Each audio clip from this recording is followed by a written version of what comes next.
புதனின் தசை. புதன் வந்து பார்த்திங்கன்னா 2க்கும் 5க்கும் உடைய இரு நல்ல ஸ்தானங்களுக்கு அதிபதி.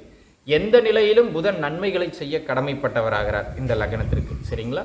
புதன் வலுவான அமைப்புகளில் அமர்ந்தால்தான் இவங்களுக்கு நல்ல வாக்கு, அதாவது நல்ல பேச்சு, நல்ல கல்வி, நல்ல நண்பர்கள், நல்ல காதல், நல்ல நட்புன்னு எல்லாமே கிடைக்கும்.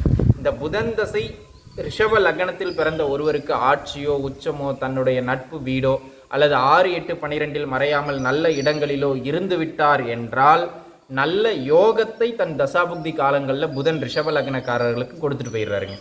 அந்த விதத்தில் புதன் தசை நடப்பது அப்படிங்கிறது ரிஷப லக்னத்தில் பிறந்தவர்களுக்கு ஒரு பொன்னான காலகட்டம் அப்படின்னு தான் நான் சொல்லுவேன். சரிங்களா?